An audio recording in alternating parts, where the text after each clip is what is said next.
والصلاة والسلام على سيد الأنبياء والمرسلين وعلى آله الطيبين الطاهرين وعلى أزواجه الطاهرات أمهات المؤمنين وعلى سائر الصحابة والتابعين أجمعين. أما بعد، أعوذ بالله من الشيطان الرجيم. بسم الله الرحمن الرحيم. وأن هذا صراطي مستقيما فاتبعوه ولا تتبعوا السبل. صدق الله مولانا العظيم. مولاي صل وسلم دائما أبدا على حبيبك خير الخلق كلهم محمد سيد الكونين والثقلين والفريقين من عرب ومن عجم. محمد ذكره روح لأنفسنا، محمد شكره فرض على أمم.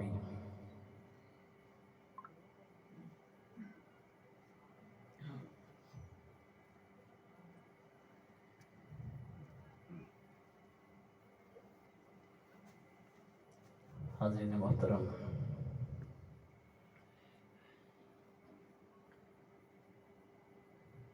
رسول اللہ صلی اللہ علیہ وسلم نے ارشاد فرمایا تھا،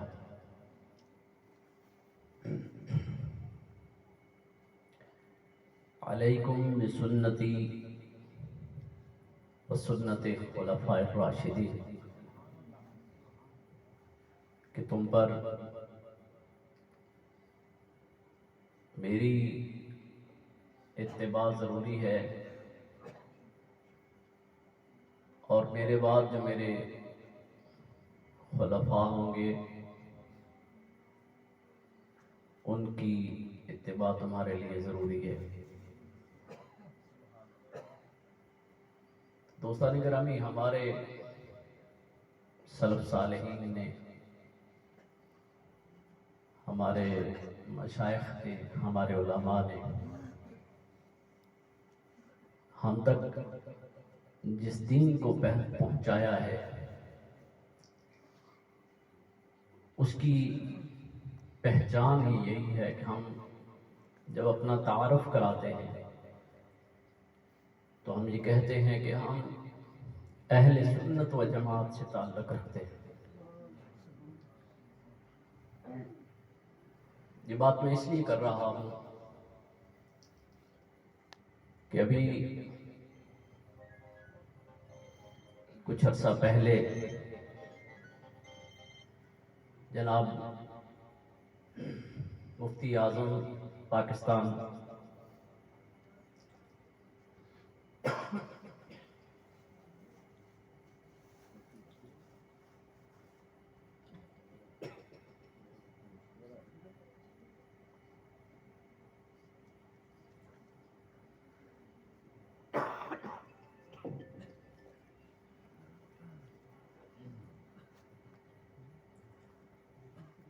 نعرہ تکبیر، نعرہ رسالت، نعرہ تحقیق، نعرہ حیدری، آستانہ عالیہ سورہ شریف، فیضان حضور مجدد الفسانی.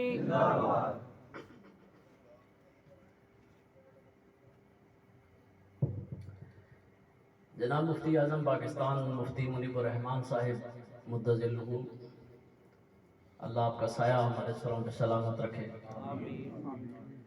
ان کا ایک بیان گزرا کہ ہمارا تعارف یہ ہے کہ ہم اہل سنت و جماعت ہیں، اور کچھ لوگ اس پہ بڑے معترض ہوئے.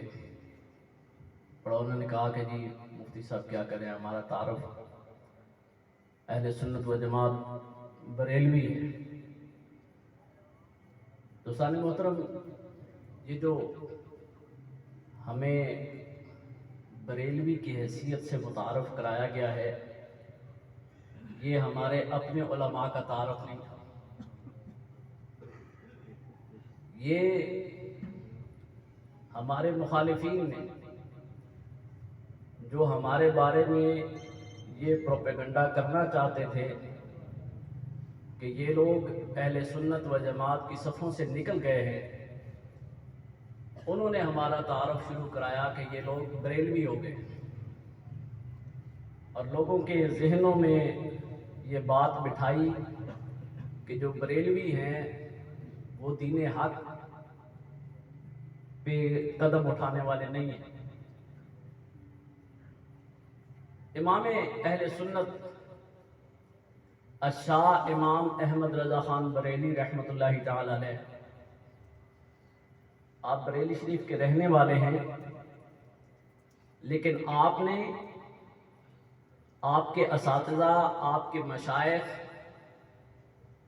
اور آپ کے شاگردوں نے آپ سے لے کر آج تک جو آپ کے مسلک کے پاسبان ہیں، انہوں نے کوئی بھی نئی فکر، نئی بات ہم تک نہیں پہنچائی۔ امام اہل سنت حضرت الشاہ امام احمد رضا خان بریلی رحمۃ اللہ تعالی علیہ، آپ اسی مسلک کے پہرے دار تھے جو مسلک صحابہ کرام رضوان اللہ علیہ مجمعین کا تھا۔ آپ اسی مسلک کے پہرے دار تھے جس مسلک پہ حضرت مجدد الفسانی رضی اللہ تعالیٰ عنہ چلنے والے تھے، جو پچھلے 1300 سال سے مجددین حضرات اور ہمارے دین کے مشائخ جس مسلک کو ہم تک پہنچاتے رہے ہیں، امام احمد رضا خان بریلی علیہ رحمت نے اس سے ذرا برابر بھی اختلاف نہیں رکھا، ذرا برابر بھی مخالف قدم نہیں رکھا، اور آپ بھی اپنا تعارف یہی کراتے تھے کہ ہمارا تعلق اہل سنت و جماعت سے۔ یہ ہمارے مخالفین نے ہمارا تعارف کرایا، اور پھر ہم اس تعارف میں اس قدر بہہ گئے کہ ہم سمجھنے لگے کہ ہمیں جب تک بریلوی نہ کہا جائے ہماری پہچان نہیں ہوگی، جبکہ بریلوی ہوں، سرہندی ہوں، یہ شہروں کا تعلق ہے، کوئی بصری ہے، کوئی بریلوی ہے، کوئی سرہندی ہے، لیکن جس مذہب کا پرچار کرنے والے ہیں وہ مذہب اہل سنت و جماعت۔ اس لیے ہمارا تعارف، ہم جیسے حضرت مجدد الفسانی رضی اللہ تعالیٰ عنہ نے اپنے مکتوبات شریف سے اس دین کی سربلندی کا بیڑا اٹھایا، جگہ جگہ تک دین حق کا پیغام پہنچایا، اب ہم آپ سے محبت بھی رکھتے ہیں، آپ سے عقیدت بھی رکھتے ہیں، آپ کے سلسلے میں بھی ہیں، سلسلے طریقت کے اعتبار سے ہم اپنے آپ کو نقشبندی مجددی کہتے ہیں، لیکن جو ہماری فکر ہے، جس دین پہ ہم چلنے والے ہیں، جس عقیدے پہ ہم قدم رکھنے والے ہیں، ہم اپنا تعارف اہل سنت و جماعت سرہندی کے حساب سے نہیں کراتے، اس لیے کہ یہ ساری ہستیاں، ان کا تعلق کسی بھی شہر سے تھا، کوئی اجمیر سے نکلا، کوئی سرہند سے نکلا، کوئی بریلی سے نکلا، کسی نے لاہور میں ڈیرے ڈالے، یہ سارے بزرگ جو ہیں انہوں نے دین حق کا پرچار کیا، دین حق پہ پہرا دیا، لیکن جس کی ترجمانی کی وہ مسلک حق اہل سنت و جماعت۔ اس لیے مفتی صاحب نے کوئی غلط بات نہیں کی تھی، انہوں نے ہماری صحیح رہنمائی کی جو ہم بھٹک چکے ہیں۔ آپ دیکھیں، یہ جو ہمارے اندر کی خامیاں تھی نا، اس کو لوگ دلیل کے طور پہ لے رہے ہیں۔ آپ یوٹیوب کی ویڈیو دیکھتے ہوں گے، وہاں پہ میں نے دیکھا کچھ لوگ کہہ رہے ہیں کہ جی یہ جو میلاد منانا انہوں نے شروع کیا ہے، یہ تو انہوں نے چند سال ہوئے ہیں، اس سے پہلے تو خود یہ ربیع الاول کی 12 کو 12 وفات کے طور پہ مناتے تھے. یہ بھی ہماری پہچان نہیں تھی، یہ انہی لوگوں کا قبضہ تھا. چونکہ پاکستان میں جب یا بر صغیر میں جو مدارس تھے، جو کتب خانے تھے، جو بڑی جو ہے وہ عہدے والی جگہ تھی، ان کو ہمارے مخالفین نے وہاں پہ قبضہ کیا. پھر انہوں نے اپنے مقصد کی بات کو آگے بڑھایا، اور ہم لوگ جو ہیں، ہم اہل سنت و جماعت، ہم یہ 1400 سال سے مصطفیٰ کا میلاد منانے والے لوگ ہیں. لیکن ان لوگوں نے، جن کا مساجد پہ قبضہ ہو گیا، جن کا ہمارے تعلیمی نصاب پہ قبضہ ہو گیا، جن کا ہماری فکر پہ قبضہ ہو گیا، انہوں نے مساجد سے، تعلیمی نصاب سے یہ مشہور کر دیا کہ 12 ربیع الاول کی 12 جو ہے یہ 12 وفات ہے. اور دیہاتوں میں یہ مشہور ہو گیا. یہ اہل سنت و جماعت کے علماء کا ایک بڑا کام ہے کہ اس حقیقت میں جو بر وفات کے نام کا پردہ ڈالا جا رہا تھا، اہل سنت و جماعت نے 12 ربیع الاول کو میلاد، مصطفیٰ کا میلاد منا کے اس کو پھر سے زندہ کر دیا. ہم کبھی بھی مصطفیٰ کریم علیہ الصلوۃ والتسلیم کی وفات کے نہ ہمارے آبا و اجداد قائل تھے، نہ ہمارے اسلاف قائل تھے، نہ ہم قائل ہیں، نہ ہماری آنے والی نسلیں قائل ہیں. اس لیے کہ ہمارا عقیدہ نہیں ہے. جو لوگ ہم پہ یہ الزام لگا رہے ہیں کہ یہ آج سے 10-20 سال پہلے اس کو بر وفات کہتے تھے، ہمارے آبا و اجداد بھی نہیں کہتے تھے، ہم بھی نہیں کہتے. جنہوں نے اس پروپیگنڈے کو مشہور کیا، انہوں نے یہ ہمارا الگ سے تعارف کرایا کہ یہ لوگ بریلوی ہیں، ہم اہل سنت و جماعت ہیں، یہ لوگ بریلوی ہیں. اس لیے ہمارا تعلق اہل سنت و جماعت سے ہے. اور مفتی صاحب نے جو بات کی ہے، ہمارے اساتذہ بھی قبلہ پیر محمد کرم شاہ الازہری رحمۃ اللہ تعالی علیہ، آپ بھی یہی ہمیں بتایا کرتے تھے، یہی سکھایا کرتے تھے کہ جہاں پہ آپ نے تعارف کرانا ہے، آپ کا تعارف بریلویت نہیں ہے. کیونکہ بریلویت ہوگی تو وہ الگ سے ایک مسلک ہوگا. ہمارا مسلک وہی ہے جو 1300 سال سے آ رہا ہے. اس لیے ہم بریلی شریف کے غلام ہیں، اس کی مٹی سے بھی عقیدت رکھنے والے ہیں. جہاں پہ مصطفیٰ کریم علیہ الصلوۃ والتسلیم کا وفادار غلام گزرتا ہے، اس شہر کی مٹی بھی ہم اپنے سر کا تاج پر آ کر اپنا فخر محسوس کرتے ہیں. بریلی شریف سے ہمیں اس لیے محبت ہے کہ وہاں پہ رہنے والا مصطفیٰ کی غلامی کا حق ادا کر کے گیا. ہم امام اہل سنت پہ دل و جان سے فدا ہیں، لیکن جو ہمارا تعارف ہے وہ وہی تعارف ہے جو امام احمد رضا خان بریلی کا.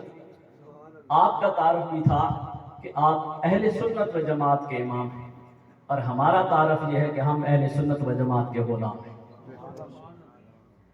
اور اور ویڈیو میری نظر سے گزری اور میں اس کے مطابق آج کا جو گفتگو ہے وہ کرنا چاہتا ہوں. کچھ دیوبند مقدس فکر سے تعلق رکھنے والے ہمارے علماء ہیں. ایک پیر صاحب ہیں، ان کی ہیڈنگ میری نظر سے گزری کہ ہمارے اور بریلوی کے درمیان اختلاف کیا ہے. میں نے ان کے اس گفتگو کو سنا اور انہوں نے کہا کہ ہمارے بریلویوں کے ساتھ 4 اختلاف ہیں. وہ جو 4 اختلاف انہوں نے پیش کیے، اس پہ میں بات کرنا چاہتا ہوں کہ وہ انہوں نے 4 باتیں سراسر جھوٹ اور الزام ہمارے سر پہ ڈالا ہے. ہم میں سے کسی کا بھی ان 4 عقائد میں سے کوئی ایک عقیدہ بھی نہیں ہے، اور اس پہ میں آج آپ کے سامنے وضاحت کرنا چاہتا ہوں تاکہ یہ بات آپ کے ذہنوں میں بھی بیٹھے، آپ کو بھی پتہ ہو کہ ہم اہل سنت و جماعت کا صحیح عقیدہ کیا ہے. تو وہ کہتے ہیں کہ ہمارا اور جو امام احمد رضا خان بریلی رحمت کے ماننے والے ہیں، ان کا آپس میں 4 بڑے اختلاف ہیں۔ وہ کن معاملات میں غلط، یعنی ہمیں وہ غلط کہتے ہیں، اور وہ اپنا عقیدہ یہ رکھتے ہیں، کہتے ہیں کہ ہم ٹھیک ہیں، لیکن بریلوی حضرات نے اپنے آپ کو اہل سنت و جماعت کے مسلک سے ہٹا لیا ہے۔ تو ان میں سے وہ کہتے ہیں کہ پہلا اعتراض یہ ہے کہ بریلوی حضرات جو ہیں وہ رسول اللہ صلی اللہ علیہ وسلم کو نور مانتے ہیں، بشر نہیں مانتے۔ پہلا اعتراض جو ان کی اس ویڈیوز کے مطابق ہے، وہ کہتے ہیں کہ بریلوی حضرات جو ہیں وہ رسول اللہ صلی اللہ علیہ وسلم کو نور مانتے ہیں، بشر نہیں مانتے۔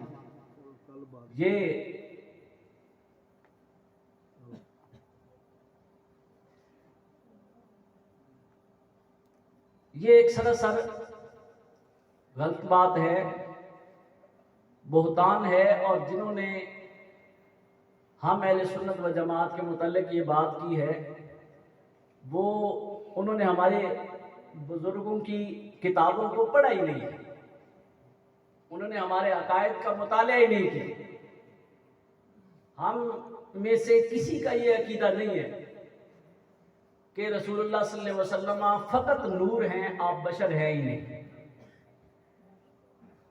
ہمارا یہ عقیدہ نہیں ہے کہ رسول اللہ صلی اللہ علیہ وسلم بشر نہیں ہیں، وہ صرف نور ہیں۔ امام احمد رضا خان بریلی چونکہ اعتراض ان پہ ہے، تو آپ فتاوی رضویہ جلد نمبر 4 میں لکھتے ہیں،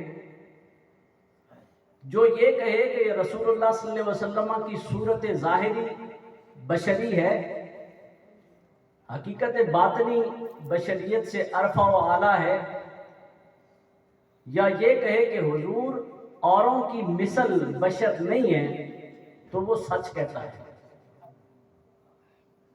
لیکن جو مطلقاً حضور سے بشریت کی نفی کرے وہ کافر ہے۔ یہ اعلیٰ حضرت امام احمد رضا خان بریلی رحمت اللہ تعالی علیہ، میں کسی اور کا حوالہ نہیں دوں گا، ورنہ ہمارے اسلاف، میں کہہ رہا ہوں ہمارا 1400 سال سے ہمارے کسی بھی سلف صالحین میں سے کسی نے بھی ایک قدم ادھر اور ادھر نہیں رکھی۔ ہمارا وہی عقیدہ ہے، وہی تصور ہے، وہی خیال ہے، وہی یقین ہے جو صحابہ اکرام تابعین سے ہم تک ہمارے سلف صالحین سے پہنچ رہا ہے۔ اور امام احمد رضا خان بریلی رحمت اللہ تعالی علیہ کا میں حوالہ یہاں سارے معاملات میں اس لیے دوں گا کہ اعتراض ان کی ذات پہ ہے کہ بریلوی جو ہیں وہ رسول اللہ صلی اللہ علیہ وسلم کو بشر نہیں مانتے اور کہتے ہیں کہ وہ صرف نور ہیں۔ امام احمد رضا خان بریلی رحمت اللہ تعالی علیہ فرماتے ہیں کہ جو شخص یہ کہے کہ رسول اللہ صلی اللہ علیہ وسلم قطعاً بشر نہیں تھے، وہ کافر ہے۔ آپ نے منافق نہیں لکھا، آپ نے ایمان کی کمی کا نہیں لکھا، اس لیے کہ رسول اللہ صلی اللہ علیہ وسلم کی بشریت قرآن سے ثابت ہے۔ انما انا بشر مثلکم، رسول اللہ صلی اللہ علیہ وسلم خود اپنے آپ کو بشر فرما رہے ہیں، قرآن کی زبان سے اعلان ہو رہا ہے۔ اگر کوئی شخص انکار کرتا ہے، یہ آپ بھی اپنے ذہن میں یہ بات رکھ لیں، ہمارے جو علماء ہیں وہ نور نور نور کا اتنا زیادہ جو ہے وہ درس دیتے ہیں کہ بعض ہمارے سادہ لوگ اس بات سے انکاری ہو جاتے ہیں۔ اگر کوئی انکاری ہوتا بھی ہے تو وہ ہمارے علماء کا عقیدہ نہیں ہے۔ علماء کا عقیدہ وہ ہے جو میں آپ کے سامنے بیان کر رہا ہوں۔ ہمارا عقیدہ کیا ہے؟ ہمارا عقیدہ یہ ہے کہ رسول اللہ صلی اللہ علیہ وسلم بشر ہیں، لیکن آپ کی مثل کوئی بشر نہیں۔ رسول اللہ صلی اللہ علیہ وسلم نور ہیں، لیکن آپ کی مثل کوئی نور نہیں۔ اور رسول اللہ صلی اللہ علیہ وسلم کی حقیقت کیا ہے؟ آپ کی حقیقت نہ بشریت ہے نہ نورانیت ہے، آپ کی حقیقت آپ خود جانتے ہیں یا آپ کا رب جانتا ہے۔ حضرت مجدد الفسانی رضی اللہ تعالیٰ عنہ فرماتے ہیں کہ رسول اللہ صلی اللہ علیہ وسلم کو جو مکہ سے مسجد حرام تک معراج ہوئی، یہ آپ کی بشریت کی مثال معراج تھی، اور جو آپ کو معراج ہوئی مسجد اقصی سے سدرۃ المنتہا تک، یہ آپ کی نورانیت کی معراج تھی۔ اور سدرۃ المنتہا سے آگے مقام قاب قوسین تک کون گیا، وہ محمد جانتا ہے یا محمد کا رب جانتا ہے۔ وہ حقیقت محمدیہ کی معراج تھی، جس کو نہ آپ جان سکتے ہیں، نہ کوئی عالم دین جان سکتا ہے، نہ کوئی ولی کامل جان سکتا ہے، وہ رب جانتا ہے یا اس کا مصطفیٰ جانتا ہے۔ لیکن ہم رسول اللہ صلی اللہ علیہ وسلم کی نہ بشریت کی نفی کرتے ہیں نہ نورانیت کی نفی کرتے ہیں، ہم بس یہ کہتے ہیں کہ رسول اللہ صلی اللہ علیہ وسلم نے جہاں یہ فرمایا کہ انما انا بشر مثلکم، وہاں پہ یہ بھی فرمایا کہ ایکم مثلی، تم میں سے کون ہے جو میری مثال ہو سکتا ہے۔ اس لیے جب رسول اللہ صلی اللہ علیہ وسلم اپنی زبان سے کہہ رہے ہیں تو ہم آپ کو بشر مانتے ہیں، لیکن آپ بشر ایسے ہیں کہ آپ کی بشریت کی مثال کوئی اور نہیں ہو سکتی، آپ کی مثل کوئی اور نہیں ہو سکتا، اور آپ نور بھی ایسا ہیں کہ آپ کی نورانیت کی مثل کوئی اور نہیں ہو سکتا۔ تو ہمارا پہلا عقیدہ جو ہم پہ الزام ہے کہ بریلوی حضرات جو ہیں وہ حضور نبی رحمت صلی اللہ علیہ وسلم کو نور مانتے ہیں، بشر نہیں مانتے، یہ بھی صحیح نہیں ہے۔ البتہ ہمارے حضرات جو ہیں وہ یہ فرماتے ہیں کہ رسول اللہ صلی اللہ علیہ وسلم کی نورانیت آپ کی اس جو بشری جسم آپ کو عطا فرمایا گیا ہے اس پہ غالب تھی۔ رسول اللہ صلی اللہ علیہ وسلم کی حقیقت نورانیت آپ کی حقیقت بشریت پہ غالب تھی، اس وجہ سے ہم آپ کو نور کہتے ہیں۔ ہم یہ نہیں کہتے کہ ہم آپ کی بشریت کا انکار کرتے ہیں، لیکن جو ہم صحابہ کرام کو دیکھتے ہیں وہ فرماتے ہیں کہ آپ کے چہرے سے نور نکل رہا تھا، آپ مسکرائے تو آپ کے دانتوں سے نور نکل رہا تھا، ہم نے آپ کو دیکھا تو آپ کی ناک کی بینی مبارک سے نور نکل رہا تھا، آپ نے سجدہ کیا اور آپ کی یہ بغلیں مبارک نظر آئیں تو ہم نے دیکھا کہ یہاں سے نور نکل رہا ہے۔ آپ نے اپنے جسم سے جو ہے وہ قمیص کو اٹھایا تو ہم نے دیکھا کہ آپ کے پیٹ مبارک سے نور نکل رہا ہے۔ ہم نے صحابہ کرام کی زبانی جو ہے یہ سمجھا ہے کہ رسول اللہ صلی اللہ علیہ وسلم کے اس بدن اطہر کو بھی اللہ رب العزت نے آپ کی نورانیت کا وہ غلبہ عطا کیا تھا کہ صحابہ کی جسم پہ بھی جہاں نگاہ پڑتی تھی آپ کو وہاں سے نورانیت مصطفیٰ نظر آتی تھی۔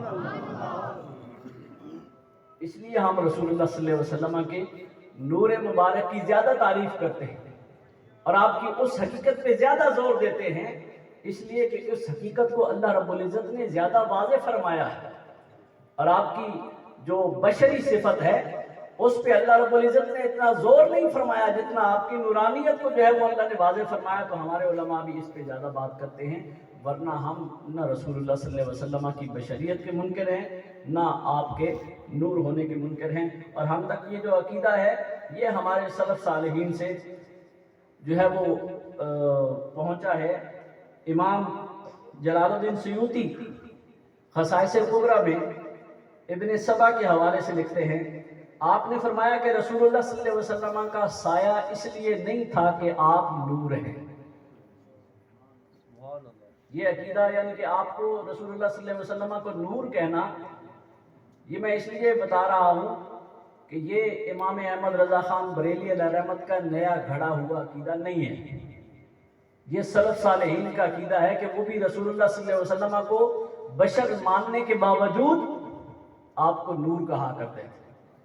اور ابن سبا کے حوالے سے خصائص کبریٰ میں حضرت امام جلال الدین سیوطی فرماتے ہیں کہ انہوں نے رسول اللہ صلی اللہ علیہ وسلم کے خصائص، آپ کے معجزات، آپ کے جو بلند مرتبے اللہ نے آپ کو عطا فرمائے ہیں ان کو بیان فرماتے ہوئے ان میں سے ایک خاصیت رسول اللہ صلی اللہ علیہ وسلم کی یہ بھی لکھی گئی کہ آپ کا سایہ اس لیے نہیں تھا کہ اللہ نے آپ کو نور بنا کے بھیجا۔ اور امام ابن حجر مکی رحمۃ اللہ تعالیٰ علیہ آپ لکھتے ہیں کہ اللہ تعالیٰ نے اپنے فضل سے آپ کو مجسم نور بنا کے بھیجا ہے. آپ کو مجسم نور بنا کے بھیجا. یہ بھی کس نے کہا؟ امام ابن حجر مکی نے کہا. مقصد کیا ہے یہ بتانے کا کہ علامہ زرقانی نور الابصار میں یہی بات لکھتے ہیں کہ اللہ رب العزت نے رسول اللہ صلی اللہ علیہ وسلم کو نور مجسم بنا کے بھیجا. یہ جو ہم نور کی بات کرتے ہیں یہ ہم اپنی طرف سے نہیں کرتے، نہ ہی ہمیں امام احمد رضا خان بریلی علیہ رحمت کو نیا عقیدہ دے کے گئے.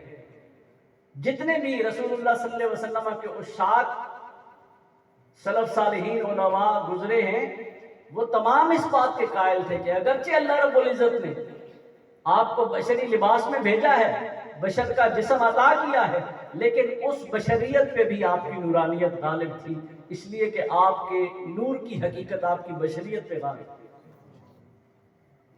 دوسرا وہ کہتے ہیں کہ ہمارا اور بریلوی حضرات کا اختلاف یہ ہے کہ بریلوی یہ عقیدہ رکھتے ہیں کہ رسول اللہ صلی اللہ علیہ وسلم حاضر و ناظر ہے.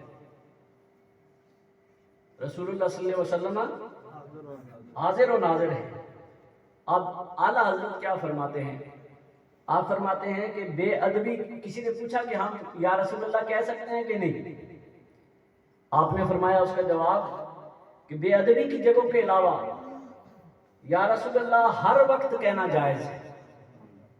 جو گندگی کی جگہ ہے، جو ناپاکی کی جگہ ہے، جہاں پہ گندگی قریب ہو یا بندہ ناپاکی کی جگہ پہ کھڑا ہو، اس جگہ کے علاوہ جہاں رسول اللہ صلی اللہ علیہ وسلم کے نام کی بے ادبی ہو سکتی ہو، تو آپ فرماتے ہیں بے ادبی کی جگہ کے علاوہ ہر جگہ پہ یا رسول اللہ کہنا جائز ہے. لیکن رسول اللہ صلی اللہ علیہ وسلم کو حاضر جاننا عقیدہ اہل سنت کے خلاف ہے. بریلوی حضرات پہ اعتراض یہ کیا جا رہا ہے کہ یہ حضور صلی اللہ علیہ وسلم کو حاضر و ناظر جانتے ہیں. امام اہل سنت فرما رہے ہیں، کسی نے پڑھا ہی نہیں نا امام احمد رضا خان بریلوی کے عقیدے کو. امام اہل سنت فرما رہے ہیں کہ اگر یا رسول اللہ کہنا جائز ہے، آپ رسول اللہ صلی اللہ علیہ وسلم کو پکار سکتے ہیں، لیکن رسول اللہ صلی اللہ علیہ وسلم کو اس نیت سے یا رسول اللہ کہنا کہ آپ اس مقام پہ حاضر ہیں، آپ فرماتے ہیں یہ جائز نہیں ہے، یہ عقیدہ اہل سنت کے خلاف ہے. ہم اس چیز کے قائل نہیں ہے کہ رسول اللہ صلی اللہ علیہ وسلم ہر مقام پہ ہر جگہ ہر وقت حاضر ہے. یہ اہل سنت کا عقیدہ نہیں ہے. اہل سنت کا عقیدہ کیا ہے؟ اللہ رب العزت نے آپ کو وہ قوت بصر عطا کی ہے اور وہ قوت سماعت عطا کی ہے کہ آپ اپنے جسم اطہر کے ساتھ اپنے روضہ اقدس میں موجود ہیں. آپ کی روح کہیں پرواز نہیں کرتی، کسی کائنات کے گوشے تک نہیں پہنچتی، بلکہ آپ اپنے جگہ پہ اپنے مقام پہ تشریف فرما ہے. اللہ رب العزت نے آپ کی نگاہ کو وہ قوت دی ہے کہ آپ اپنے اس مقام پر تشریف فرما ہو کر کائنات کے ہر گوشے میں موجود اللہ کی ہر مخلوق کو دیکھ رہے ہیں.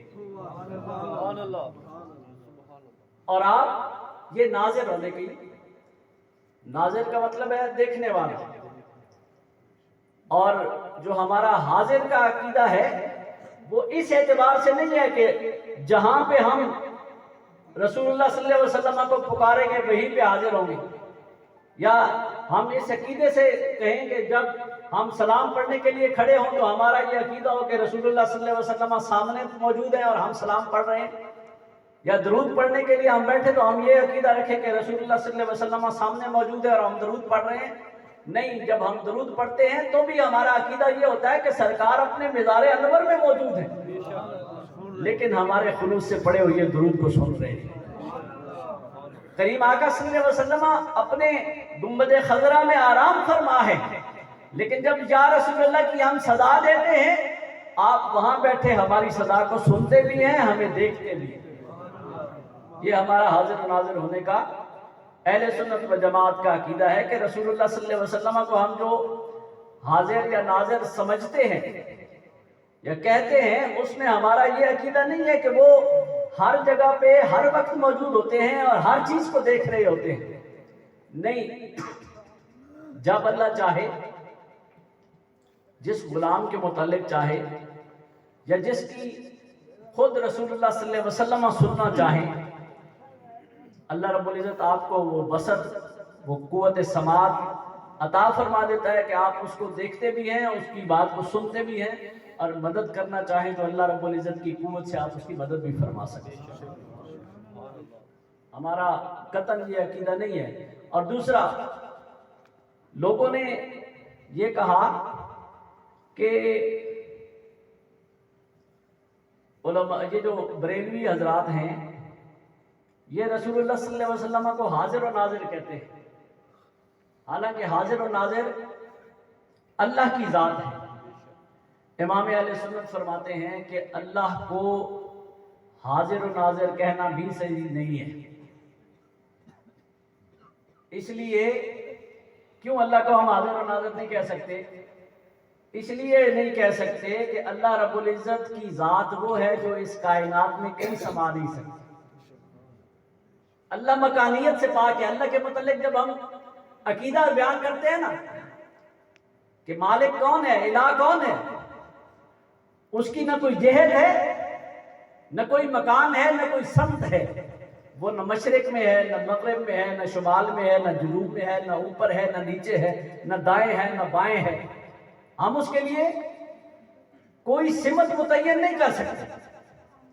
اور ہم یہ بھی نہیں کہہ سکتے کہ اللہ مکے میں ہے، مسجد میں ہے، اس زمین میں ہے، وہاں پہ ہے، اس درخت میں ہے.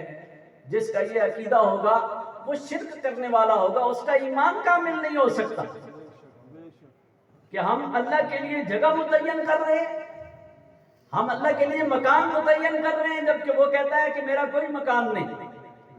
ہم اس کے لیے جگہ متعین کر رہے ہیں، جبکہ وہ کہتا ہے کہ میں کسی جگہ میں سما ہی نہیں سکتا.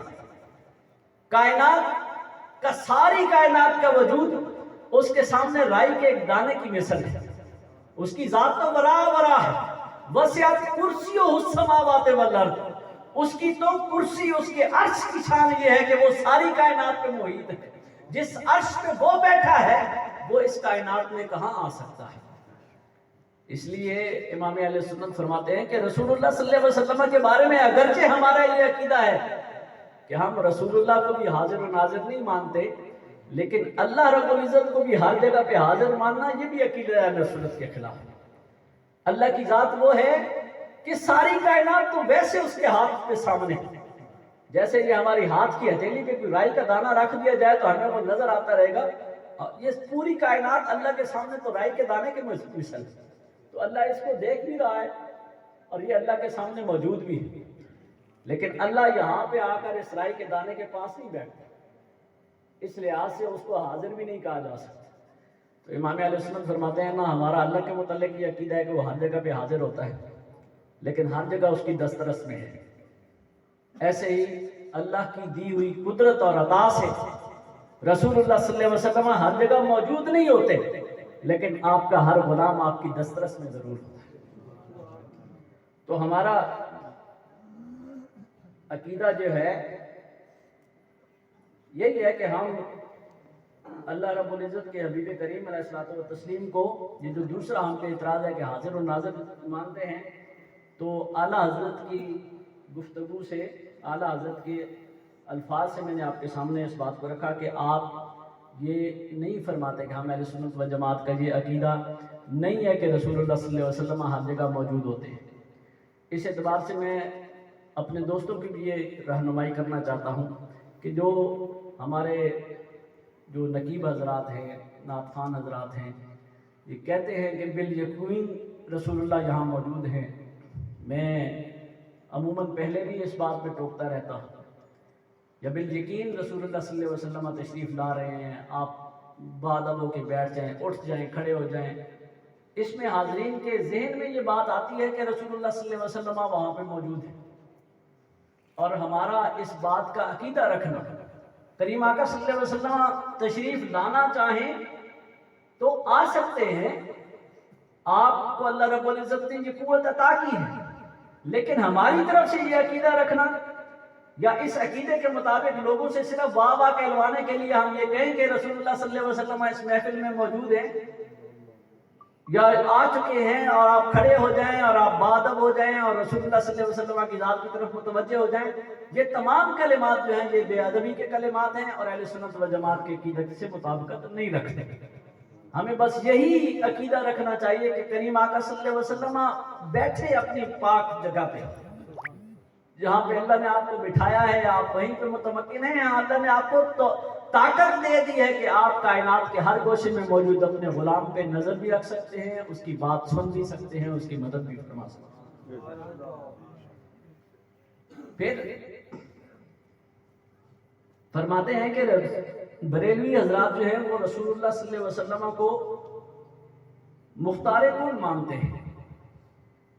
وہ کہتے ہیں کہ رسول اللہ صلی اللہ علیہ وسلم کو اللہ رب العزت نے مکمل اختیار دے دیا ہے کہ رسول اللہ صلی اللہ علیہ وسلم جیسے چاہیں ویسے کر سکتے ہیں، اور ان کے کہنے کے مطابق اب بریلوی حضرات کا یہ عقیدہ ہے کہ اللہ رب العزت جو ہے وہ ایک غیر جو ہے وہ متحرک ذات ہو گئی ہے، اس کا اب کوئی کام نہیں رہا، اس نے سارا کام جو ہے وہ مصطفیٰ کے سپرد کر دیا ہے۔ تو مختار کل کی ایک تو تشریح غلط کرتے ہیں، دوسرا یہ ہے کہ ہم اہل سنت و جماعت رسول اللہ صلی اللہ علیہ وسلم کو جو مختار مانتے ہیں، ہمارا یہ عقیدہ ہے کہ اللہ رب العزت نے رسول اللہ صلی اللہ علیہ وسلم کو اختیار عطا فرمایا، اور اللہ کی عطا سے جتنی اللہ کی رضا ہے اتنا کریم آقا صلی اللہ علیہ وسلم اپنے اختیار کو استعمال کر سکتے ہیں۔ ہم اہل سنت و جماعت کا یہ عقیدہ نہیں ہے کہ اللہ نہیں بھی چاہے گا تو رسول اللہ صلی اللہ علیہ وسلم کام کرا دیں گے، نہیں، کسی نبی میں بشمول رسول اللہ صلی اللہ علیہ وسلم میں ہمارا یہ عقیدہ نہیں ہے۔ اللہ کا کوئی ولی، کوئی نبی رسول اللہ صلی اللہ علیہ وسلم کی ذات خود اللہ کی مرضی کے سوا کوئی کام نہیں کر سکتی، اور پھر نبی کی تو پہچان ہی یہی ہوتی ہے، نبی کی تو پہچان ہی یہی ہوتی ہے کہ نبی اللہ رب العزت کی رضا کے سوا اپنا قدم اٹھاتا ہی نہیں ہے۔ جس کی بخشش ہوگی نبی رحمت صلی اللہ علیہ وسلم سفارش کریں گے، سفارش اسی کی کریں گے جس کے لیے اللہ کی رضا ہو۔ یہ بات ذہن میں رکھنی چاہیے۔ ہمارے لوگ جو ہیں وہ اس پہ دین سے باغی ہو رہے ہیں، نماز روزہ چھوڑ رہے ہیں، حقیقت سے دور جا رہے ہیں، توبہ نہیں کرتے، اللہ کے حضور استغفار نہیں کرتے، بس یہ عقیدہ ہے کہ ہمیں رسول اللہ چھڑا لیں گے۔ ہم اہل سنت و جماعت کا یہ عقیدہ نہیں ہے کہ اللہ کی مرضی نہ بھی ہوئی تو رسول اللہ چھڑوا لیں گے۔ اللہ نے ہمارے لیے جہنم لکھ دی ہوئی۔ حضرت مجدد الفسانی رضی اللہ تعالیٰ عنہ آپ فرماتے ہیں کہ تقدیر دو طرح کی ہے، ایک تقدیر مبرم ہے، ایک تقدیر معلق ہے۔ تقدیر مبرم یہ ہے کہ اللہ رب العزت نے اس کو بالکل واضح لکھ دیا ہے، اس تقدیر کو اللہ کا کوئی نبی، کوئی ولی وہ نہیں بدل سکتے۔ تقدیر معلق یہ ہے کہ اللہ رب العزت نے اپنے حساب میں لکھ رکھا ہے کہ میرا فلاں نبی، میرا فلاں ولی میرے حضور یہ دعا کرے گا تو میں فلاں بندے کی قسمت بدل دوں گا۔ اب یہ جو قسمتیں بدلتی ہیں نا، ہمارا علماء ہمیں بتاتے ہیں کہ اولیاء کی ایک گفتگو سے، ایک نظر سے، ایک جو ہے وہ جھٹکے سے کسی کی قسمت بدل گئی تو اس کے تقدیر میں اللہ نے لکھ رکھا ہوتا ہے، لیکن جس کے لیے اللہ نے بدبختی لکھ دی ہو وہ ابو جہل اور ابو لہب رسول اللہ صلی اللہ علیہ وسلم کے چہرے کی زیارت بھی کرتے رہے، ان کے لیے ہدایت نہیں آ سکتی۔ تو رسول اللہ صلی اللہ علیہ وسلم بھی شفاعت اسی کی کریں گے جس کے لیے اللہ کی رضا آئے گی۔ اگر ہم اتنے نڈر ہو جائیں، اگر ہم اتنے اکڑ جائیں، اگر ہم اتنی سرکشی پہ آ جائیں کہ ہم اللہ کو ایک دن بھی خدا تسلیم نہ کریں، ایک دن بھی اس کی وحدانیت کا اقرار نہ کریں، ایک دن بھی اس کے سامنے سجدہ نہ کریں، ایک دن بھی اس کے سامنے اپنے گناہ پہ پچھتاوے کا اظہار نہ کریں، اور پھر ہم یہ کہیں کہ ہمیں رسول اللہ بچا لیں گے، تو ہمارے اہل سنت کا یہ عقیدہ نہیں ہے۔ امام اہل سنت فرماتے ہیں اہل حق کے اعتقاد میں، اہل حق یعنی علماء اہل سنت کے اعتقاد میں انبیاء علیہ السلام معجزات ظاہر کرنے اور غیب جاننے کے معاملے میں اللہ کی عطا سے مختار ہوتے ہیں۔ ایک تو ہمارا یہ عقیدہ نہیں ہے کہ وہ اپنی طرف سے مختار ہیں، ہمارا یہ عقیدہ ہے کہ اللہ تعالیٰ کی عطا سے انبیاء کرام کو اختیار ہوتا ہے کہ جب چاہیں کسی کے سامنے معجزے کا ظہور کر دیں، یا جب چاہیں خواہش کریں تو کسی غیب چیز کو کا علم حاصل کر لیں۔ جیسے ایک عام آدمی کو اللہ نے اختیار دیا ہے، اب اعلیٰ حضرت سمجھا رہے ہیں کہ ہم رسول اللہ کو مختار کیسے مانتے ہیں۔ آپ فرماتے ہیں کہ اللہ نے عام بندے کو اختیار دیا ہے، میں چاہوں تو اپنا ہاتھ اٹھا لوں، چاہوں تو ہاتھ نیچے کر لوں۔ اللہ نے مجھے اختیار دیا ہے، میں چاہوں تو آنکھ بند کر لوں، میری خواہش ہو تو میں آنکھ کھول لوں، یہ میرا اختیار ہے۔ لیکن اعلیٰ حضرت فرماتے ہیں کہ اگر اللہ نہ چاہے، اللہ نے مجھے اختیار دیا ہے کہ میں ہاتھ اٹھاؤں، لیکن اگر میرا اللہ نہیں چاہے گا تو اس اختیار کے باوجود میں اپنا ہاتھ نہیں اٹھا سکتا۔ میں مختار ہوں اپنا ہاتھ اٹھانے میں، لیکن اگر اللہ کی طرف سے رضا شامل نہیں ہوتی تو میں خواہش کے باوجود، اللہ میرے ہاتھ سے وہ طاقت ہی کھینچ لیتا ہے، میں خواہش رکھتا ہوں کہ میں ہاتھ اوپر اٹھاؤں لیکن نہیں اٹھا سکتا۔ آپ فرماتے ہیں ہم انبیاء کے بھی ایسے مختار ہونے کے جو ہے وہ قائل ہیں کہ اللہ رب العزت نے ان کو اختیار تو عطا فرمایا ہے کہ وہ جب چاہیں معجزہ کر لیں، جب چاہیں غیب کی بات سمجھ لیں، لیکن اگر اللہ نہ چاہے تو نبی اپنی ذات سے نہ معجزہ دکھا سکتا ہے نہ غیب جان سکتا ہے۔ یہ ہمارے اہل سنت و جماعت کا عقیدہ ہے۔ ہم رسول اللہ صلی اللہ علیہ وسلم کو، وہ ایک شیخ مفتی احمد یار خان نعیمی علیہ رحمت نے اپنی کتاب میں ذکر کیا کہ خدا جے پکڑے چھڑائے محمد دا پکڑا چھڑا کوئی نہیں سکتا۔ اسی شعر کو ان حضرات نے بھی کہا کہ یہ دیکھیں یہ اللہ کی توہین کر رہے ہیں۔ اسی شعر کو وہ مرزا جیلوی جو ہے وہ بھی دلیل بنا کے لوگوں کے سامنے پیش کر رہا ہے کہ دیکھیں یہ جو بریلوی حضرات ہیں یہ کیسا عقیدہ کر رہے ہیں، اللہ سے زیادہ محبوب کو محمد عربی صلی اللہ علیہ وسلم کو طاقتور سمجھ رہے ہیں۔ دوستان گرامی، پہلے تو میں اس شعر کی وضاحت کر دوں۔ مفتی احمد یار خان نعیمی علیہ رحمت نے لکھا کہ اللہ دا پکڑا چھڑائے محمد، یعنی اگر کسی شخص سے حقوق اللہ میں کمی بیشی ہو جاتی ہے، نمازیں پڑھنے میں کمی ہو گئی، روزے رکھنے میں کمی ہو گئی، حج زکوٰۃ کی ادائیگی میں کمی ہو گئی، آپ فرماتے ہیں یہ اعمال ایسے ہیں جن کے لیے اللہ رب العزت رسول اللہ صلی اللہ علیہ وسلم کی سفارش کو قبول فرمائیں گے۔ جب روز محشر ہوگا، کریم آقا صلی اللہ علیہ وسلم کی حدیث مبارکہ ہے کہ اللہ رب العزت فیصلہ کر دیں گے، جنتیوں کے لیے جنت کا فیصلہ ہو جائے گا، جہنمیوں کے لیے جہنم کا فیصلہ ہو جائے گا، پھر رسول اللہ صلی اللہ علیہ وسلم سجدے میں سر رکھیں گے اور اللہ سے شفاعت مانگیں گے، اور اللہ کریم ارشاد فرمائیں گے یا رسول اللہ، اے میرے حبیب ارفع راسک، اپنا سر اٹھائیے، اشفا تو شفا، آپ مانگے آپ کو عطا کیا جائے گا۔ امام احمد یار خان نعیمی کے اس پہلے شعر کا مصرع جو ہے اس کا یہ معنی ہے کہ اللہ اگر پکڑ لے تو محمد عربی صلی اللہ علیہ وسلم کی سفارش کام آئے گی، لیکن دوسرا مصرع آپ فرماتے ہیں محمد دا پکڑا چھڑا کوئی نہیں سکتا.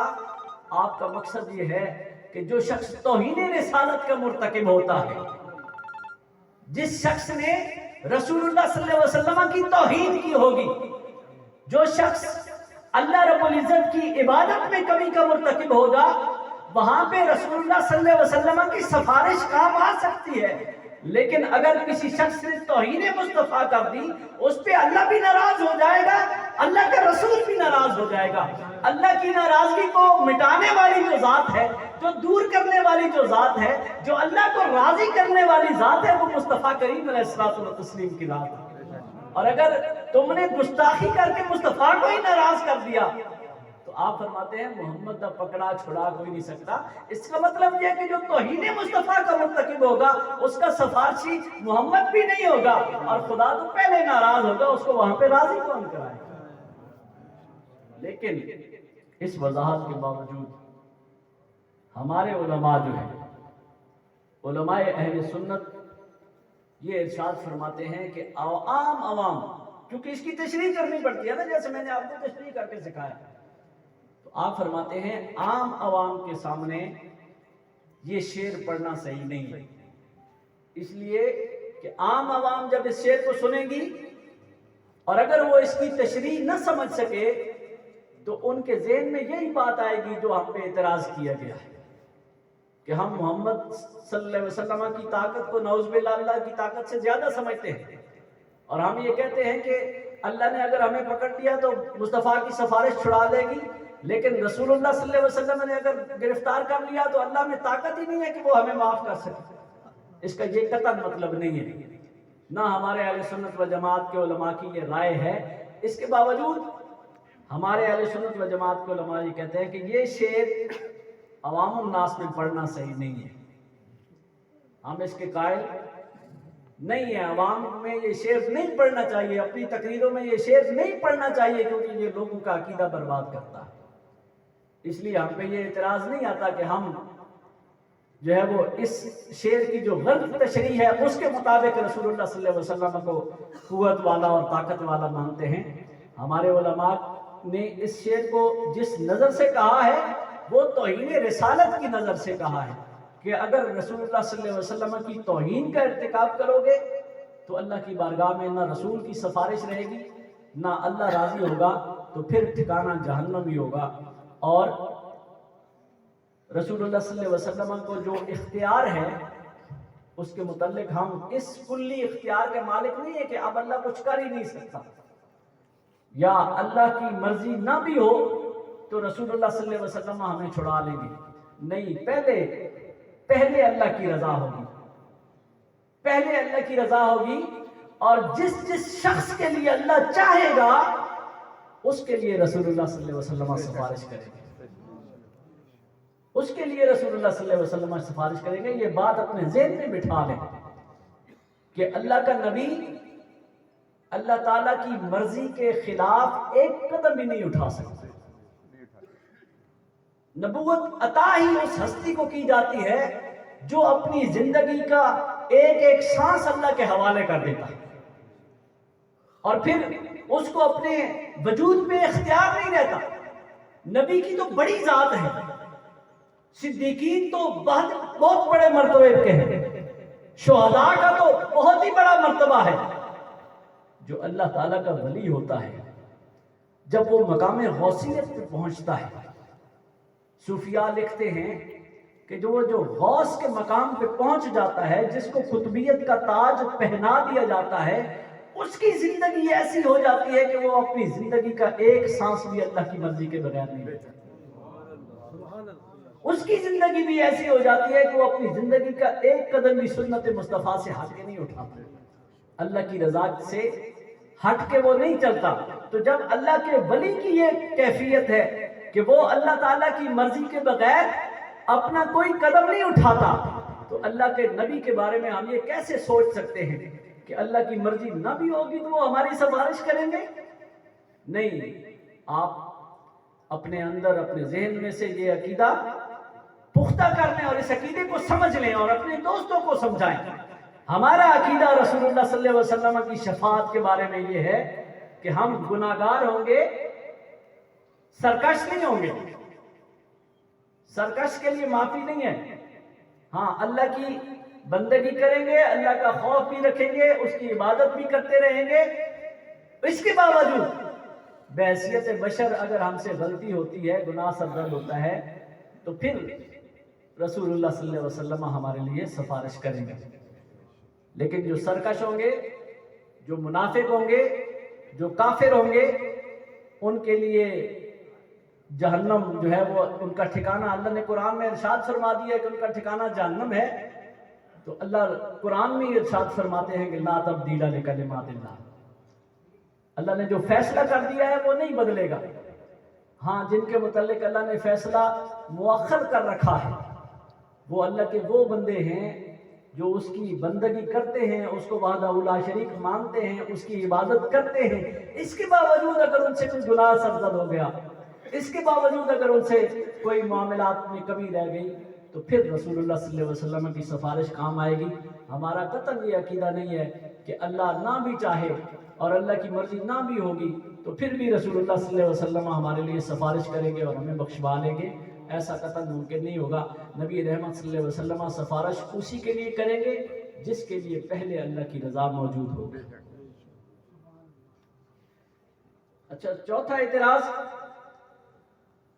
وہ کہتے ہیں کہ بریلوی حضرات رسول اللہ صلی اللہ علیہ وسلم کو عالم الغیب مانتے ہیں. یہ بھی ہم پہ اعتراض ہوتا ہے، اور ہمارے جو عام لوگ ہیں وہ گلی محلوں میں بیٹھ کر ایک دوسرے سے بحث کر رہے ہوتے ہیں کہ ہاں رسول اللہ صلی اللہ علیہ وسلم عالم الغیب ہیں، رسول اللہ صلی اللہ علیہ وسلم غیب کے جاننے والے ہیں، تمہیں کیا پتہ ہے، تم جو ہے وہ نہیں جانتے. علماء اہل سنت کا عقیدہ کیا ہے؟ اعلیٰ حضرت فرماتے ہیں ہمارا عقیدہ یہ ہے کہ ثم اعلم ان الانبیاء علیہم السلام لم یعلموا المغیبات من الاشیاء الا ما علمہ اللہ احیانا. ہمارا نبیوں کے بارے میں کیا عقیدہ ہے کہ کیا نبی عالم الغیب ہوتے ہیں؟ آپ فرماتے ہیں نبیوں کو، کسی نبی کو بھی اور رسول اللہ صلی اللہ علیہ وسلم کو بھی عالم الغیب کہنا جائز نہیں ہے. اعلیٰ حضرت کیا فرماتے ہیں؟ ہمارا عقیدہ کیا ہے کہ ہم رسول اللہ صلی اللہ علیہ وسلم کو عالم الغیب نہیں مانتے. ٹھیک ہے نا جی؟ رسول اللہ صلی اللہ علیہ وسلم، عالم الغیب کا کیا مطلب ہے؟ عالم الغیب کا مطلب ہے کہ کلی غیب کو جاننے والا، یعنی ہر وقت جو جس کے پاس غیب کا علم موجود ہے وہ عالم الغیب ہے. لیکن ہمارا رسول اللہ صلی اللہ علیہ وسلم کے بارے میں بھی اور باقی انبیاء کے بارے میں بھی کیا عقیدہ ہے؟ اعلیٰ حضرت فرماتے ہیں کہ ہمارا عقیدہ یہ ہے کہ انبیاء علیہ السلام لم یعلموا المغیبات، انبیاء کو غیب کا علم نہیں ہوتا. یہ اعلیٰ حضرت فرما رہے ہیں. اس لیے جو بریلوی ہیں، اعلیٰ حضرت کے ماننے والے ہیں، ان پہ یہ اعتراض چھوڑ دیں کہ وہ رسول اللہ کو عالم الغیب کہتے ہیں. اعلیٰ حضرت کیا فرماتے ہیں؟ آپ فرماتے ہیں ان الانبیاء علیہم السلام لم یعلموا المغیبات من الاشیاء. انبیاء علیہ السلام غیب کی بات نہیں جانتے الا ما علمہم اللہ احیانا، سوائے اس بات کے جو کبھی کبھی اللہ رب العزت ان کو عطا فرما دیتے ہیں. ہمارا عقیدہ کیا ہے علم غیب کے بارے میں، نبی کے علم غیب کے بارے میں؟ ہمارے دوستوں کو جو ہے وہ بٹھا کے بتا رہے ہوتے ہیں، دیکھیں فلاں وقت سیدہ عائشہ صدیقہ رضی اللہ تعالیٰ عنہ کا ہار گم گیا. اگر نبی کو غیب کا علم ہوتا تو بتا دیتے. فلاں وقت یہ ہو گیا، اگر نبی کو غیب کا علم ہوتا تو بتا دیتے. بھائی ہمارا یہ عقیدہ نہیں ہے کہ نبی رحمت صلی اللہ علیہ وسلم ہر وقت غیب کا علم رکھتے تھے اور ہر بات جانتے تھے. ہمارا عقیدہ یہ ہے کہ جب جب اللہ تعالیٰ پسند فرماتا ہے، جب جب اللہ کے نبی کو ضرورت ہوتی ہے، اور جب جب اللہ کا نبی اپنا کوئی معجزہ غیب کی بات بتا کر دکھانا چاہتا ہے، اللہ رب العزت اس غیب کو اپنے نبی پہ ظاہر فرما دیتا ہے۔ ہمارا یہ عقیدہ نہیں ہے کہ اللہ نہ بھی چاہے تو نبی غیب جان لیتا ہے، یا رسول اللہ صلی اللہ علیہ وسلم تشریف لائے تو آپ غیب جاننے والے تھے۔ نہیں، ہمارے علماء کا عقیدہ یہ ہے کہ اللہ رب العزت نے رفتہ رفتہ جہاں ضرورت ہوئی، جتنا غیب کا علم ضروری ہوا اتنا غیب کا علم رسول اللہ صلی اللہ علیہ وسلم کو عطا فرمایا۔ ہاں، رسول اللہ صلی اللہ علیہ وسلم کا جیسے ہم آپ کے جسم کے متعلق عقیدہ رکھتے ہیں کہ آپ بشر ہیں، لیکن آپ کی بشریت ایسی نہیں کہ کوئی بشر آپ کے مثل نہیں ہو سکتا۔ آپ نور ہیں، آپ کی نورانیت ایسی ہے کہ کوئی نور آپ کی مثل نہیں ہو سکتا۔ ایسے ہی ہم یہ عقیدہ رکھتے ہیں کہ جتنا علم غیب اللہ رب العزت نے رسول اللہ صلی اللہ علیہ وسلم کو عطا فرمایا اتنا کائنات میں کسی دوسرے نبی کو بھی عطا نہیں فرمایا۔ لیکن ہم یہ نہیں کہتے کہ اللہ رب العزت نے کلی غیب جو ہے وہ رسول اللہ صلی اللہ علیہ وسلم کے حوالے کر دیا، اور یہ بھی نہیں کہتے کہ رسول اللہ صلی اللہ علیہ وسلم زندگی کے ہر لمحے میں غیب جاننے والے تھے۔ یہ ہمارے اہل سنت و جماعت کا عقیدہ نہیں ہے۔ ہمارا عقیدہ یہ ہے کہ نہ تو رسول اللہ صلی اللہ علیہ وسلم کا علم غیب ذاتی تھا بلکہ اللہ رب العزت کا عطا کردہ تھا، اور یہ بھی ہمارا عقیدہ نہیں ہے کہ آپ کلی طور پر علم غیب جاننے والے تھے۔ ہمارا عقیدہ یہی ہے کہ جب جب ضرورت ہوئی اللہ رب العزت نے آپ کو غیب کا علم عطا فرمایا۔ ہاں، یہ علم جو ہے یہ تمام انبیاء کے علم سے زیادہ ہے۔ جتنا سارے نبیوں کو اللہ رب العزت نے علم غیب نصیب فرمایا اس سے کہیں زیادہ علم غیب اللہ رب العزت نے رسول اللہ صلی اللہ علیہ وسلم کی ذات کو نصیب فرمایا۔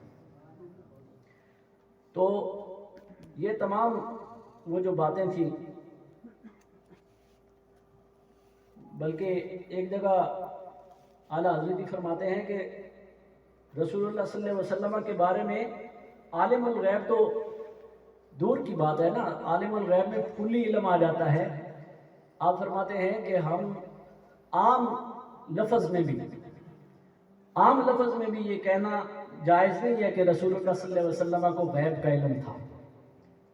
یا اعلیٰ حضرت فرما رہے ہیں جن پہ اعتراض ہوتا ہے کہ یہ رسول اللہ صلی اللہ علیہ وسلم کو کلی عالم الغیب مانتے ہیں، تو اعلیٰ حضرت فرماتے ہیں کہ رسول اللہ صلی اللہ علیہ وسلم کے بارے میں یہ کہنا بھی جائز نہیں ہے کہ رسول اللہ صلی اللہ علیہ وسلم غیب کا علم رکھتے ہیں، اس لیے کہ جب غیب کا علم عام ہوگا، علماء بیٹھے ہیں کہ وہ جب نکرہ میں استعمال ہوگا تو اس کا معنی بھی عام ہوتا ہے،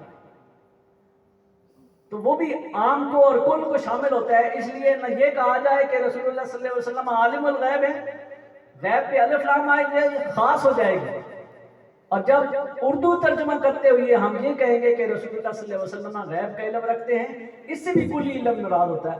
تو آپ فرماتے ہیں کہ نہ رسول اللہ صلی اللہ علیہ وسلم کو عالم الغیب کہنا ہے، نہ یہ کہنا ہے کہ رسول اللہ صلی اللہ علیہ وسلم غیب جاننے والے تھے۔ ہاں، اگر کوئی پوچھے تو کہو کہ رسول اللہ صلی اللہ علیہ وسلم اللہ کی عطا سے جتنی اللہ کی مرضی تھی اتنا غیب جاننے والے۔ یہ ہمارا عقیدہ ہے۔ اللہ رب العزت ہمیں عقیدہ اہل سنت پہ قائم رہنے کی، اس پہ چلنے کی توفیق نصیب فرمائے، اور ہمارا آپ کو کوئی شک نہیں ہونا چاہیے ہم تک اعلیٰ حضرت نے جو پیغام پہنچایا ہے وہی عقیدہ حضرت مجدد الفسانی رضی اللہ تعالیٰ عنہ کا تھا، وہی عقیدہ حضرت شاہ ولی اللہ محدث دہلوی علیہ رحمت اور آپ کے آبا و اجداد کا تھا، وہی عقیدہ جو ہے وہ حضرت داتا گنج بخش علی اجمیری اور حضرت شاہ معین الدین چشتی اجمیری رحمۃ اللہ تعالیٰ علیہ کا تھا، وہی عقیدہ جو ہے وہ حضرت غوث اعظم حضرت شیخ عبد القادر جیلانی رضی اللہ تعالیٰ عنہ کا ہے۔ ہمارے پاس سلف صالحین سے، اولیاء کاملین سے، ہمارے فقہاء سے جو عقیدہ پہنچا ہے وہ صحیح عقیدہ اہل سنت و جماعت ہے، اور امام اہل سنت امام احمد رضا خان بریلی علیہ رحمت نے اسی عقیدے کا پرچار کیا جو 1300 سال سے علماء جو ہے وہ اس کا پرچار کرتے آ رہے تھے۔ ہم نے کوئی نیا جو ہے وہ نظریہ نہیں گھڑا، لوگوں کے ذہن خراب کرتے ہیں، ہمارے بارے میں غلط باتیں جو ہیں وہ ہماری طرف منسوب کی جاتی ہیں، اور آج وہ جو 4 باتیں تھیں وہ میں نے آپ کے سامنے رکھی جو ہم پہ اعتراض ہوتا ہے کہ ہم رسول اللہ صلی اللہ علیہ وسلم کو بشر نہیں مانتے. میں نے آپ کو بتایا کہ ہم اہل سنت و جماعت کا عقیدہ ہے کہ رسول اللہ صلی اللہ علیہ وسلم نور بھی ہیں بشر بھی ہیں، لیکن آپ کی مثل نہ کوئی نور ہے نہ کوئی بشر ہے. یہ ہمارا عقیدہ ہے. اللہ نے آپ کو سب سے منفرد رکھا. رسول اللہ صلی اللہ علیہ وسلم غیب اتنا ہی جانتے ہیں جتنا اللہ نے ان کو عطا فرمایا ہے. اپنی مرضی سے ہمارا یہ عقیدہ نہیں ہے کہ رسول اللہ صلی اللہ علیہ وسلم کو ہر وقت غیب کا علم تھا. رسول اللہ صلی اللہ علیہ وسلم مختار ہیں. اللہ نے آپ کو اختیار عطا فرمایا ہے. جب آپ نے چاہا کسی کے لیے کچھ حلال کر دیا، جب چاہا کسی کے لیے کچھ حرام کر دیا، جب چاہا کسی کی سفارش کر دی، جب چاہا کسی کے لیے جنت جو ہے وہ حلال کر دی، کسی کو کہا تم جنت میں میرے ساتھ جاؤ گے. یہ اللہ نے آپ کو اختیار عطا فرمایا تھا. لیکن جتنا اختیار آپ نے استعمال فرمایا اور جتنا اختیار آپ استعمال فرمائیں گے وہ اللہ کی رضا سے مشروط ہے. آپ اللہ کی رضا کے بغیر اللہ کا کوئی نبی بھی قدم نہیں اٹھاتا، اور ہمارے نبی رحمت صلی اللہ علیہ وسلم تو اللہ کی رضا کے بغیر کوئی قدم اٹھانے کا یا کوئی بات کرنے کا سوال ہی پیدا نہیں ہوتا. جتنی آپ کو اللہ رب العزت سے محبت تھی اور جتنا آپ اس کی طرف جو ہے وہ توجہ رکھتے تھے، جتنی آپ اللہ رب العزت کی قربتوں میں رہے، یہ تصور بھی نہیں کیا جا سکتا. اور پھر یہ بات کہ ہم رسول اللہ صلی اللہ علیہ وسلم کو حاضر ناظر جانتے ہیں. ہم یہ بھی میں نے آپ کے سامنے عقیدہ رکھا کہ اگر ہمارے سامنے کوئی نقیب کوئی عالم ایسی بات کرتا بھی ہے تو آپ نے اس کی بات کی طرف دھیان نہیں دینا. ہمارا جو عقیدہ ہے، جو اعلیٰ حضرت کا عقیدہ ہے، وہ یہی ہے کہ ہم رسول اللہ صلی اللہ علیہ وسلم کو ہر جگہ پہ جہاں پہ ہم محفل کر رہے ہوتے ہیں، جہاں پہ درود پڑھ رہے ہوتے ہیں، بلکہ اعلیٰ حضرت ایک جگہ یہ فتویٰ جو ہے وہ دیتے ہوئے یہ کہتے ہیں کہ اگر لوگ جو ہے وہ سلام کے لیے کھڑے ہوتے ہیں اور سلام کے لیے اس نیت سے کھڑے ہوتے ہیں کہ سرکار آگے آ گئے ہیں تو ان کے ادب میں کھڑے ہو، آپ فرماتے ہیں کہ یہ عمل کرنا بھی ناجائز ہے. یہ عمل بھی ناجائز ہے. اس نیت سے کھڑا ہی نہیں ہونا چاہیے کہ رسول اللہ صلی اللہ علیہ وسلم تشریف لے آئے. ہمارا یہ عقیدہ نہیں ہے کہ کریم آقا صلی اللہ علیہ وسلم کسی جگہ پہ حاضر ہوتے ہیں. ہمارا یہ عقیدہ ہے کہ آپ وہیں تشریف فرما ہوتے ہیں. ہاں، اللہ آپ کو قدرت اور طاقت عطا فرماتا ہے. آپ اپنی نظر سے اپنے غلام کو دیکھتے بھی ہیں، اپنی نظر سے اس کی بات کو سنتے بھی ہیں. کہیں اگر پہنچنا ہو، کسی کی مدد کے لیے پہنچنا ہو، کسی محفل میں حاضر ہونا ہو، رسول اللہ صلی اللہ علیہ وسلم کے روحانی دیدار ہوتے رہے. لیکن جہاں پہ کریم آقا صلی اللہ علیہ وسلم تشریف لاتے ہیں وہاں بھی اللہ کی مرضی سے آتے ہیں. ہر جگہ پہ موجود نہیں ہوتے، ہر جگہ پہ حاضر و ناظر نہیں ہوتے. اللہ ہمیں اہل سنت و جماعت کے عقیدے کو سمجھنے کی، اس کے مطابق چلنے کی توفیق نصیب فرمائے. وما علیہ